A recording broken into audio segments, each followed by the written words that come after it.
Shalom, meus amigos. Ainda em período de recuperação, mas voltamos ao estudo do Sefer Moreh Nevuchim.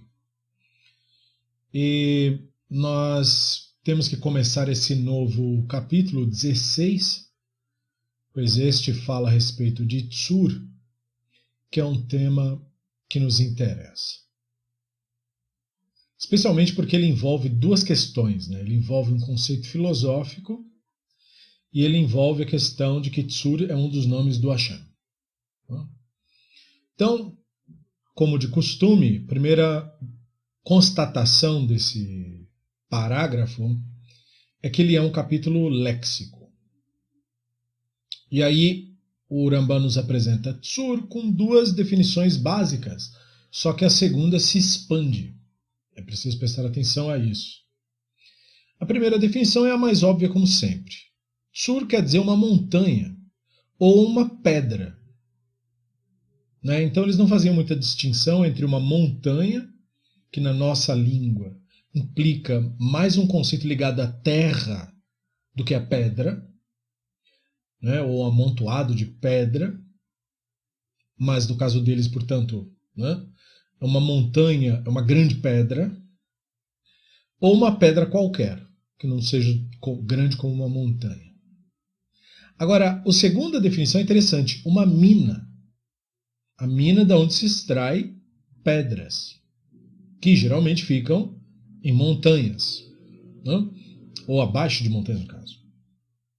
Então, por extensão, e aí que vem as extensões da segunda definição, Tzur também quer dizer a causa ou a origem de alguma coisa. Isso vai ser o significado quando isso é usado em referência ao Elohim. A outra ideia é o sentido de forma, no sentido aristotélico. Embora ele não fale isso nesse capítulo, mas fala em outros. Então é bom saber. Bom, então vamos analisar as definições que foram dadas, né? E vamos contextualizar isso. Então ele primeiro citou Shemot 17:6. O texto diz: Ineni omed lefanecha shama tzur bachorev veikit batzur vayatsu mimena maim veshata am vayas ken Moshe leinei ziknei Israel. Então o Hashem falou para ele: eu estou perante ti sobre a rocha. Note bem essa expressão, né? Eu estou Ineni omed lefanecha sham al tzur. Eu estou perante você ali por cima da pedra. Bachorev. Golpeie a rocha e a água fluirá dela, e o povo beberá. E Moshe fez isso na presença dos anciãos de Israel. Só para enfatizar que ele fez isso em público, né?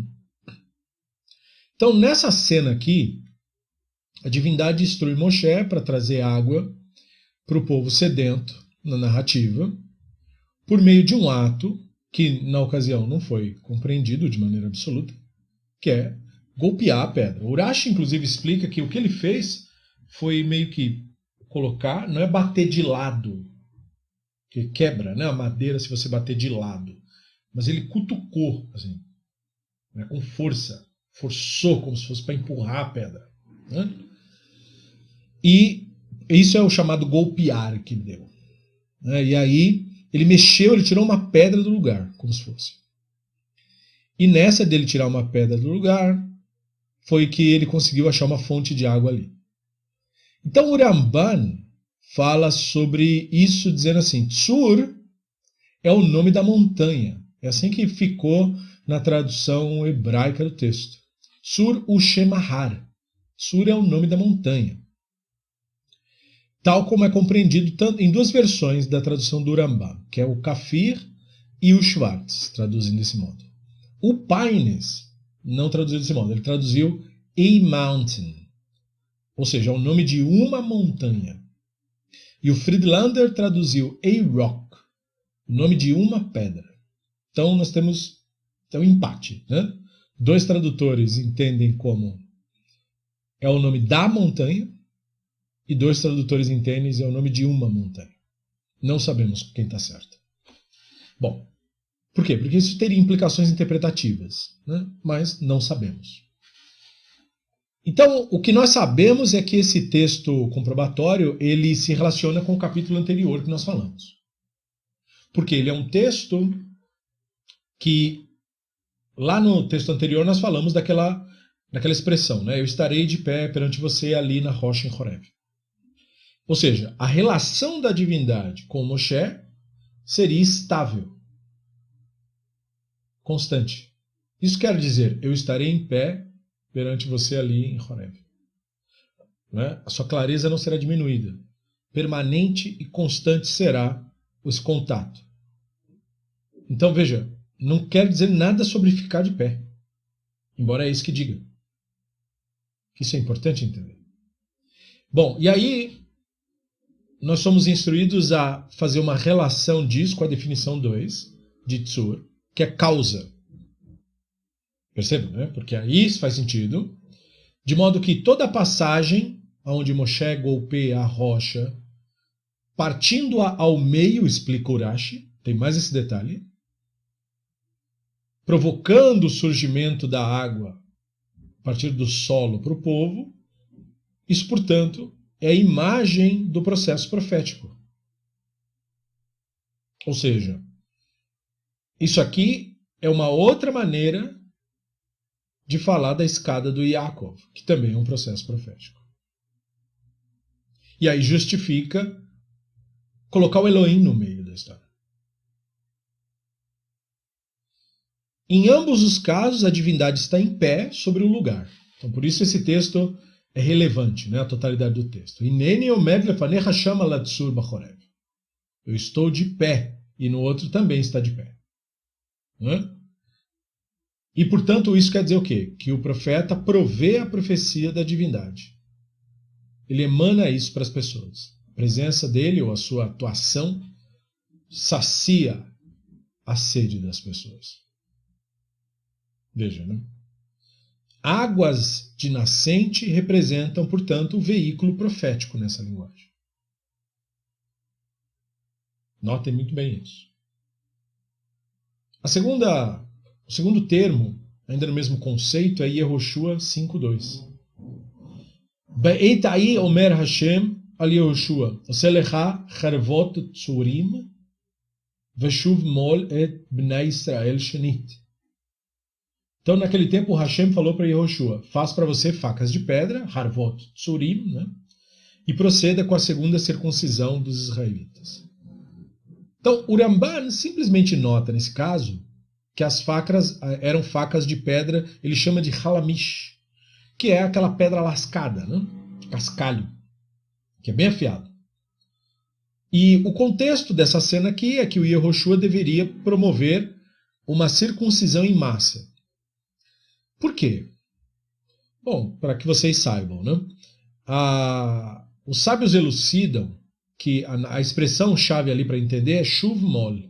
Shuv-mol, essa é a expressão. Porque shuv-mol, os sábios elucidam, se refere a um processo mais completo de circuncisão do que a que era feita por Avraham.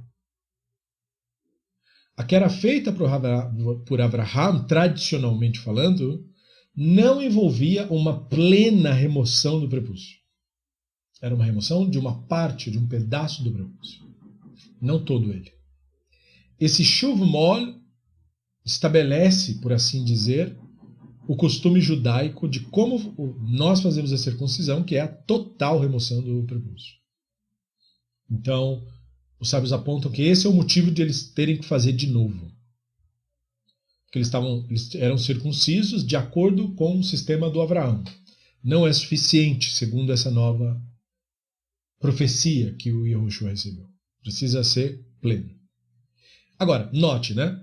Por mencionar isso, por trazer esse texto comprobatório, o Ramban faz uma referência ao órgão genital masculino, que nós já havíamos visto ser representação do conceito de forma, de causa, né, de causa formal na filosofia aristotélica.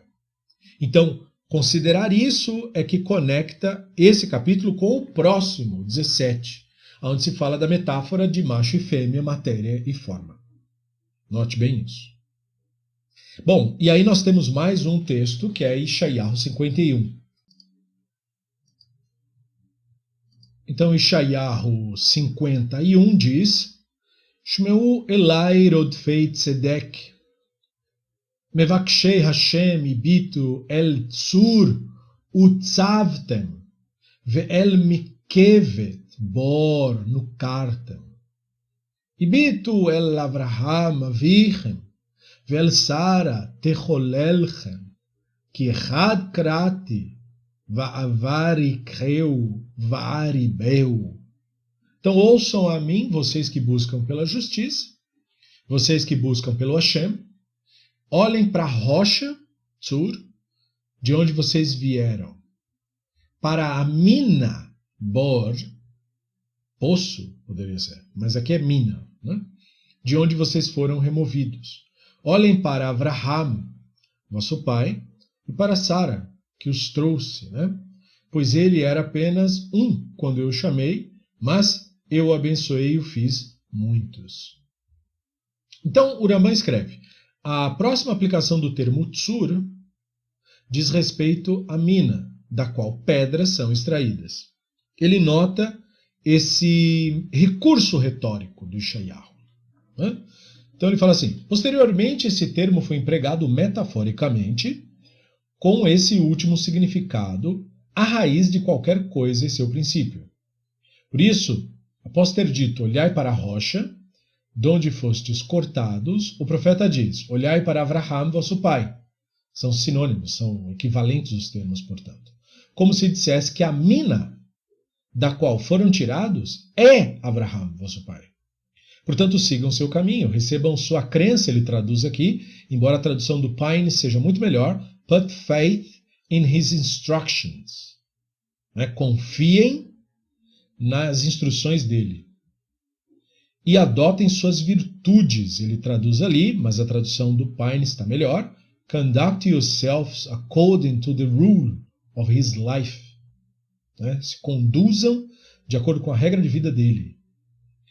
Pois a natureza, ele traduz aqui, mas o Pine traduz the properties, né? As propriedades, que é muito mais adequado, né? Da mina, se encontra necessariamente naquilo que foi extraída dela.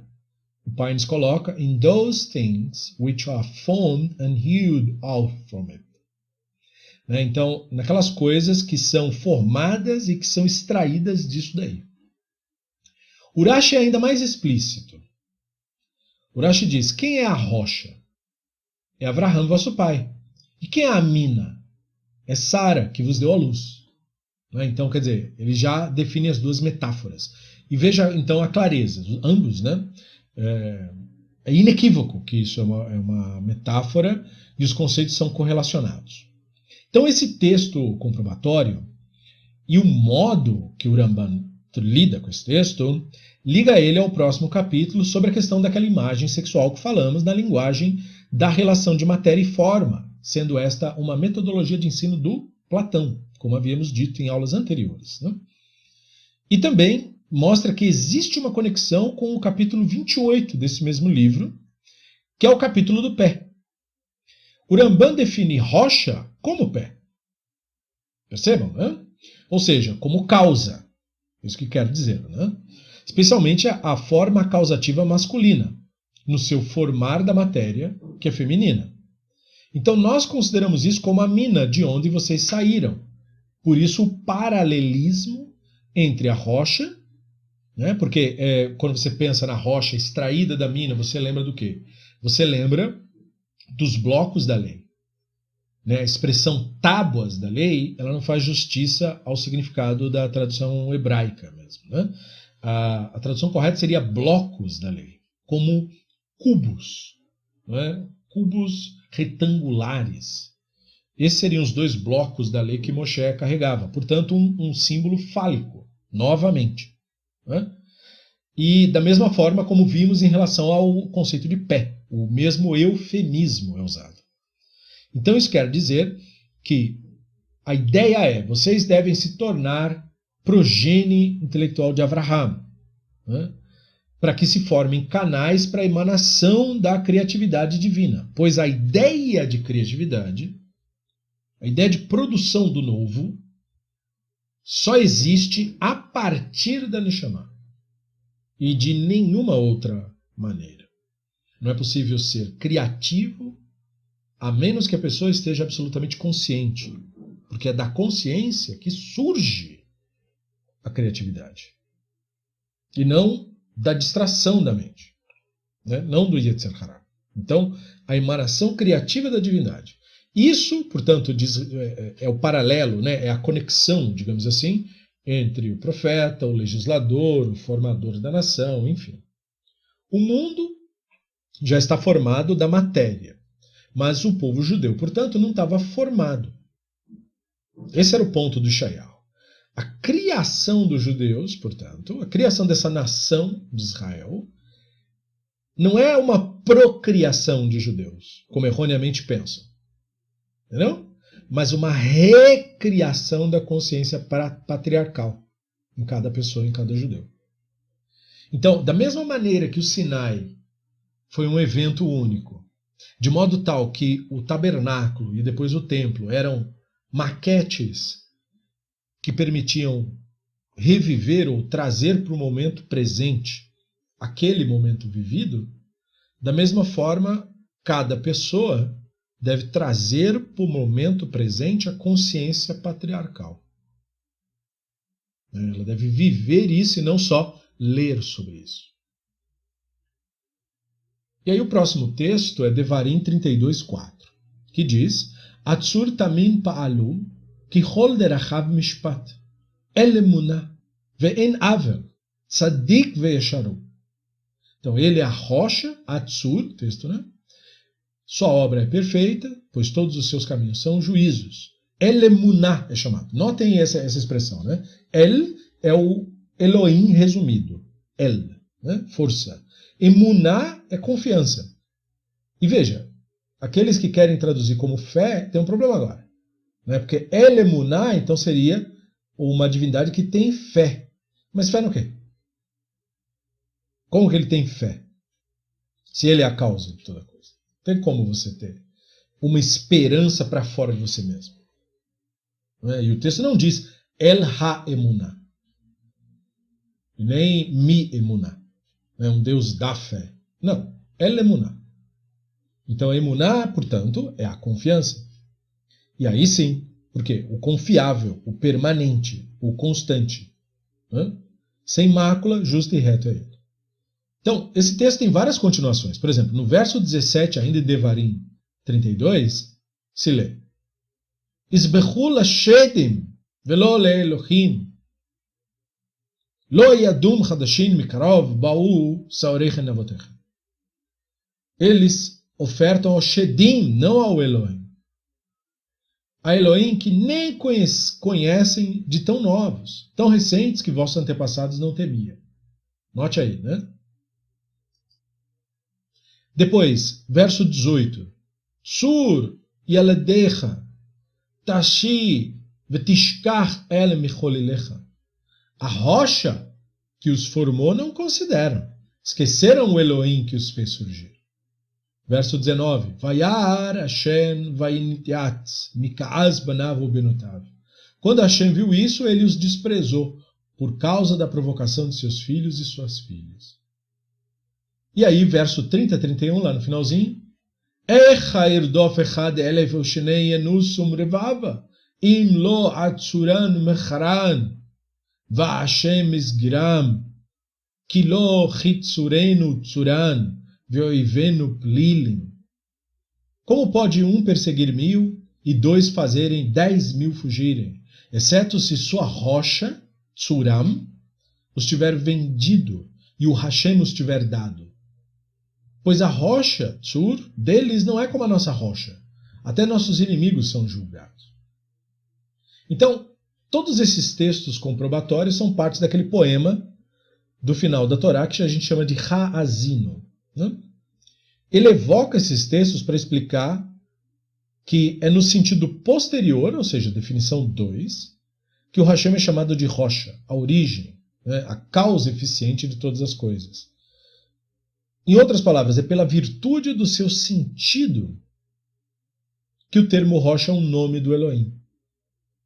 E aí entra o X da questão. Elohim não tem nome por causa que é nomeado por quem quer que seja, nem mesmo por si mesmo, mas porque o sentido de uma determinada terminologia, especialmente quando aplicada na linguagem profética, ganha uma acepção que, portanto, facilita o entendimento deste conceito misterioso chamado divindade.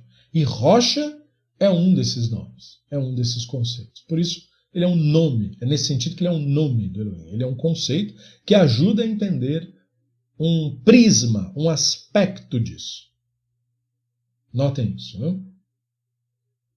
Daí nós temos Shmuel Aleph, capítulo 2, verso 2. En kadosh ka Hashem, ki en biltecha, ve en tzur ke Eloheinu. Não há kadosh como Hashem, não há nada além dele. E não há rocha como nosso Elohim. Então esse texto, todo mundo sabe, é da oração da Hana por um filho que era o profeta Shmuel. Essa passagem é usada explicitamente pelo Ramban para apoiar a definição de rocha como nome de Elohim, contrastando com a ideia das divindades de povos ao redor. Eles não possuiriam o poder causativo da divindade, pois eles não trouxeram a divindade à existência da não existência. Então, a questão da divindade aqui, para os hebreus, era a questão da convicção, mediante tradição, de que a realidade teve um ponto em que não existia e passou a existir. Portanto, toda vez que um goi vinha e falava do Deus XYZ, não se falava do período da não existência. Ele era o eterno, né? Aquela divindade. Ou ele estava para sempre fazendo alguma coisa. E aqui o Elohim é aquilo que traz a existência. Então, como as divindades ali, principalmente as da região, eram consideradas novas, por isso que o Shayahu fala aquilo, né? Divindades que surgiram ao ponto, o cara acabou de inventar essa história. Então, esse é o conceito que, digamos assim, marca a idolatria, sua novidade, né? A divindade seria então a fonte última de todas as formas inventadas depois. Ou seja, os hebreus não sabiam o que eram todas as forças da natureza. Não tinham como saber isso. Mas eles tinham a plena convicção de que o que quer que essas forças fossem, a divindade as precedia. Esse era o conceito, né? Então, isso reflete um pouco o que está ensinado no Talmud. O Rambam, portanto, estava em mente o tratado de Berachot do Talmud, que eu até separei para que víssemos, né? Berachot 10a, que diz assim: Rabino Shimi bar Ukva disse para o Rabino Shimon ben Pazi: venha e observe que o santo, bendito seja, não é como se atribui a carne e sangue. Pois o verso elogia a formação do homem no ventre de sua mãe. O atributo de carne e sangue é tal que ele dá forma, no sentido de desenha, numa parede, e todos podem ver, mas ele é incapaz de formar o ruach ou a neshama, estômago ou intestinos. Mas o santo, bendito seja, não é assim. Ele forma uma forma a partir de outra. É bem interessante essa expressão. Tsur tsurá betor tsurá. Ele forma uma forma a partir de outra. E a investe com ruach e neshama, estômago e intestinos. Então, foi isso o que Hana disse. Não há ninguém como Hashem, pois não há nada além dele. A Gemara coloca isso como uma pergunta, né? Foi isso que Hana disse? Aí a Gemara pergunta: qual o sentido da frase não há tsur como nosso Elohim? A Gemara responde: não há artista, sayar, como nosso Elohim. A quem se referia Davi nos 5 versos iniciando com bendito seja o Hashem por minha nefesh? Ele estava aludindo apenas ao santo, bendito seja, e a neshama apenas.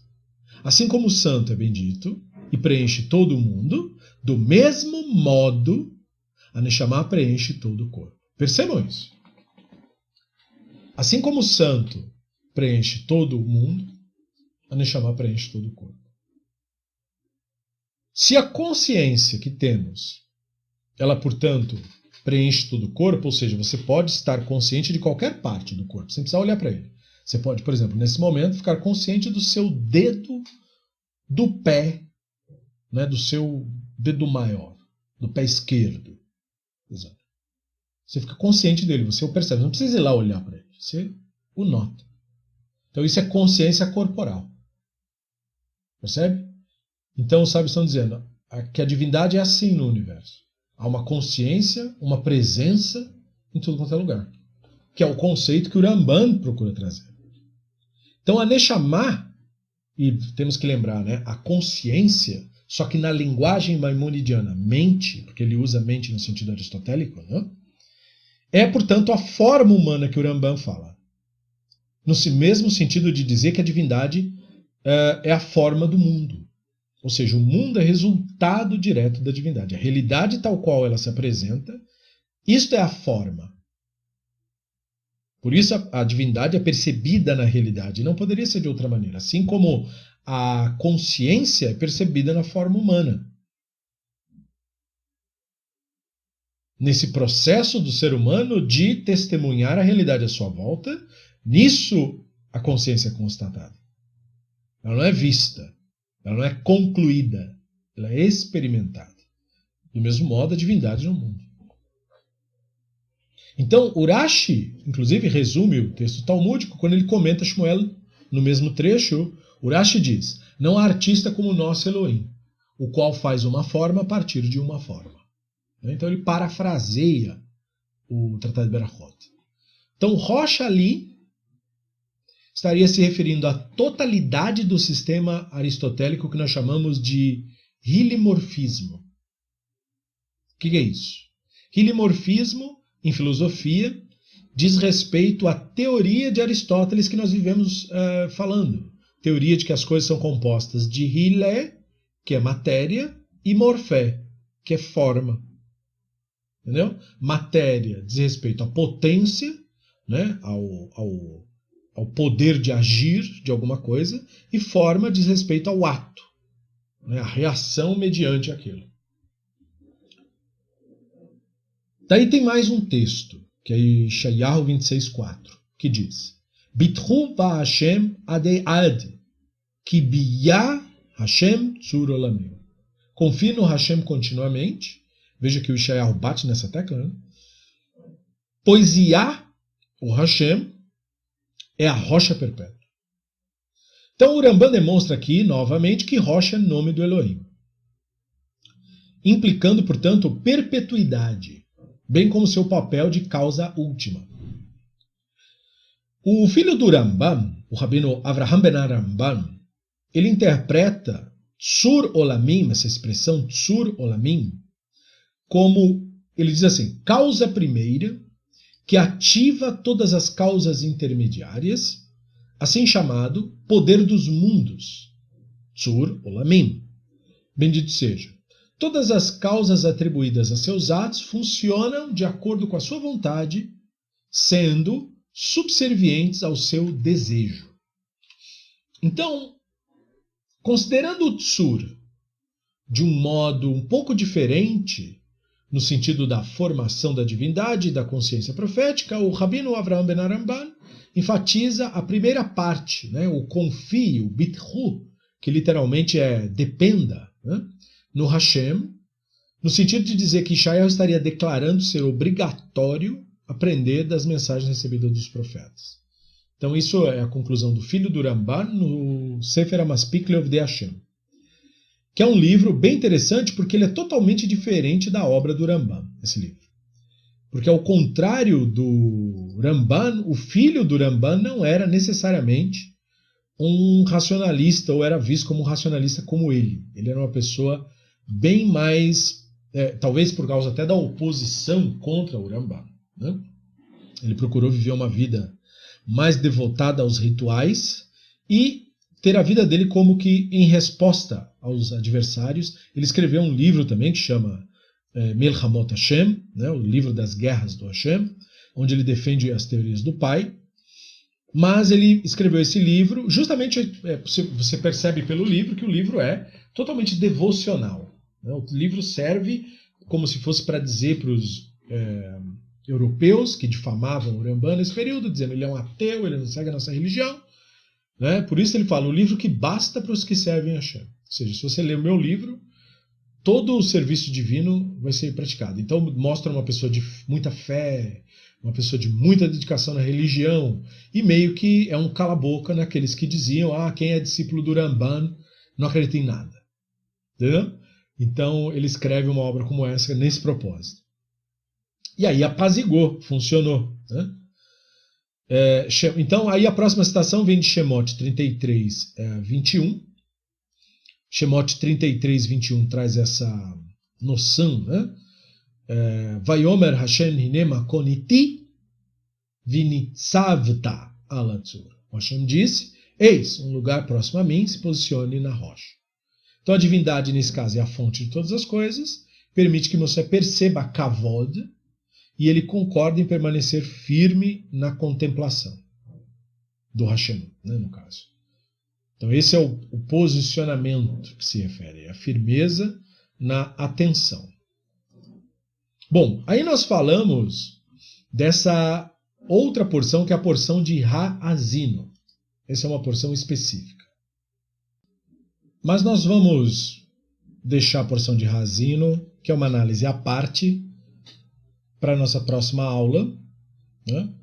E nós vamos, então, anotar bem esses textos comprobatórios, suas referências, suas relações com textos anteriores e posteriores, para que na próxima aula nós possamos explorar especificamente Ha'azino e conotações do poema que tem muito a ver com essa exploração que estamos fazendo junto com o Ramban a respeito desse entendimento do uso dos simbolismos, como nós vimos nos versos citados aqui, da experiência profética, da experiência da consciência e da relação disso com a questão de ser progênie intelectual do Hashem, que é sinônimo de ser progênie intelectual do Adam, que é sinônimo, como vimos, de ser progênie intelectual do Avraham. Vemos isso na próxima aula.